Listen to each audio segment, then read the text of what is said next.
అందరికీ నమస్తే అండి. ఎలా ఉన్నారు అందరూ బాగున్నారా? అందరూ బాగుండాలి. మగ్గం వర్క్ బ్లౌజులు కుట్టేటప్పుడు కొన్ని టిప్స్ ఉంటాయి. ఆ టిప్స్ని కనుక మనం ఫాలో అయినట్టే బ్లౌజ్ అనేది చాలా పర్ఫెక్ట్ ఫినిషింగ్తో వస్తుంది. ఆ టిప్స్ ఏంటో ఇప్పుడు మనం చూద్దాం. నెక్ అనేది మనకి రెడీమేడ్ నెక్ కదా, చాలా వెడల్పుగా వస్తుంది కదా. ఎవరైనా ఆర్డర్ ఇచ్చి కనుక మగ్గం వర్క్ చేయించుకున్నట్టయితే ఓకే, పర్వాలేదు. కానీ రెడీమేడ్ అయితే చాలా వెడల్పుగా వస్తుంది. అప్పుడు మనం ఏం చేయాలంటే కరెక్ట్గా మనం నెక్కి మిడిల్లో ఒక టక్స్ వేసుకొని ఆ మిడిల్లో మనకి ఎంతైతే అవసరమో అంతవరకు ఒక కుట్టేసేసుకుంటే సరిపోతుంది, ఇప్పుడు చూపిస్తున్నటువంటి విధంగా. అలాగే మనం లైనింగ్ జాయింట్ చేసేటప్పుడు నెక్ కట్ చేయకూడదండి. నెక్ అనేది డైరెక్ట్గా ఉంచేసుకోవాలి. మనకి నెక్ గుర్తు కోసం మాత్రం జస్ట్ ఒక మార్కింగ్ వేసుకోవాలి. ఇలా మార్కింగ్ వేసుకున్న తర్వాత అటు ఇటు కదలకుండా మధ్యలో మనం ఒక కుట్టేసేసుకొని తర్వాత సింగిల్ పాదంతో మనం నెక్ని నీట్గా రౌండ్గా ఎలా అయితే ఉందో ఆ షేపు అదే షేప్లో మనం కనుక నీట్గా కుట్టుకున్నామంటే చాలా పర్ఫెక్ట్గా వస్తుంది. ఆ తర్వాత మనం నెక్ని కట్ చేసి చిన్న టక్స్ ఇచ్చేసి మొత్తం రౌండ్గా టక్స్ ఇచ్చేసి ఆ నెక్ పీస్ని కనుక మనం వెనక్కి తిప్పేసి మళ్ళీ ఒకసారి ఆ డిజైన్ ఎలా అయితే ఉందో సేమ్ అదే డిజైన్ మీద పర్ఫెక్ట్నెస్ కోసం మళ్ళీ ఇంకొకసారి కుట్టుకోవాలి. కుట్టుకున్న తర్వాత మనం ఇలా విడదీసుకొని లైనింగ్ పీస్ని బ్లౌజ్ పీస్ని విడదీసుకొని పైన మళ్ళీ ఇంకో కుట్టు వేసుకోవాలి. అలా వేసుకోవడం వల్ల చాలా పర్ఫెక్ట్గా వస్తుంది. ఎటు కూడా కొంచెం కూడా తేడా రాకుండా ఉంటుంది. చాలా నీట్గా ఉంటుంది మనకి బ్లౌజ్ అనేది. చూస్తున్నారు కదా, చాలా బాగుంటుంది. ఇప్పుడు మనం మిగిలినటువంటి పీస్ని జాయింట్ చేసుకోవాలి. హ్యాండ్ జాయింట్ చేసేటప్పుడు కూడా హ్యాండ్ అనేది మామూలు లెంత్ కన్నా కూడా కొంచెం ఎక్స్ట్రా తీసుకోవాలి. మనం హ్యాండ్ పొడవు అనేది కాస్త ఎక్స్ట్రా తీసుకుంటే మనకి మగ్గం వర్క్ బ్లౌజ్ కదా, కాస్త ఇంచుమించుగా అయినా కూడా మనకి ఇబ్బంది లేకుండా ఉంటుందన్నమాట.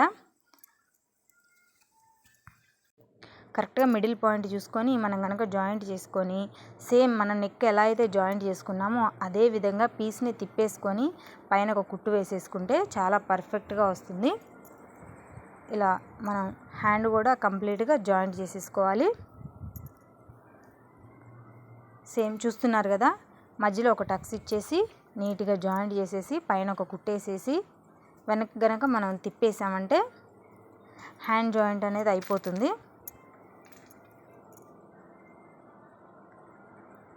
హ్యాండ్ అనేది చాలా నీట్గా పర్ఫెక్ట్గా వస్తుంది. ఇక ఫ్రంట్ పార్ట్ కూడా అంతేనండి. మనం సేమ్ బ్యాక్ పార్ట్ లాగానే నెక్ అనేది కట్ చేయకూడదు. మనం మార్కింగ్ చేసుకొని డైరెక్ట్గా మనం డిజైన్ మీద పెట్టుకొని మనం నెక్ మార్కింగ్ ఎలా అయితే ఉందో అదే విధంగా కుట్టుకున్న తర్వాత నెక్ పీస్ తిప్పేసుకొని పైన ఒక స్టిచ్ వేసుకుంటే పర్ఫెక్ట్గా వస్తుంది బ్లౌజు. చూస్తున్నారు కదా ఎంత పర్ఫెక్ట్గా ఉందో. నెక్ మనం ఎంత మాత్రం కూడా ఎక్స్ట్రా కట్ చేయకూడదు, అలాగే కట్ చేయాలి. నేనైతే ఇక్కడ బ్లౌజు విధానం అదంతా చూపించట్లేదు, కేవలం కావాల్సినటువంటి విషయాలు మాత్రమే చెప్తున్నాను. మగ్గం వర్క్ బ్లౌజు కుట్టేటప్పుడు ఎలాంటి జాగ్రత్తలు తీసుకోవాలి అనే విషయాన్ని మాత్రమే నేను ఆ టిప్స్ మాత్రమే షేర్ చేయదలుచుకున్నాను కాబట్టి ఆ టిప్స్ మాత్రమే మీకు షేర్ చేస్తున్నాను. మగ్గం వర్క్ బ్లౌజులు కుట్టేటప్పుడు పాపం చాలామంది భయపడుతూ ఉంటారు బిగినర్స్. అలా ఎవ్వరూ భయపడొద్దండి, చాలా సింపుల్గా కుట్టచ్చు. మీరు వీడియో కనుక క్లియర్గా చూసినట్లయితే మీకు ఆ విషయం తెలిసిపోతూనే ఉంటుంది. చాలా నీట్గా వస్తుంది బ్లౌజు. మనం క్రాస్ కటింగ్ బ్లౌజ్ ఎలాగైతే పర్ఫెక్ట్గా కుడతామో ఫ్రంట్ షేప్ కానీ ఫ్రంట్ నెక్ కానీ ఇదంతా మనం ఎంత పర్ఫెక్ట్గా కుట్టుకుంటామో అదేవిధంగా చాలా పర్ఫెక్ట్గా కుట్టుకోవచ్చు. ఫ్రంట్ పార్ట్ షేప్ కానీ అసలు ఇదంతా ఏమీ కుదరదు.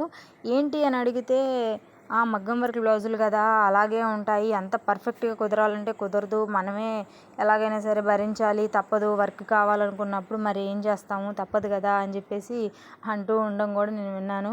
కానీ అలా ఎందుకు జరుగుతుంది? మనం పర్ఫెక్ట్గా కుడితే ఖచ్చితంగా పర్ఫెక్ట్గా ఉంటుంది కదా బ్లౌజు అని చెప్పేసి నేను అనుకునేదాన్ని.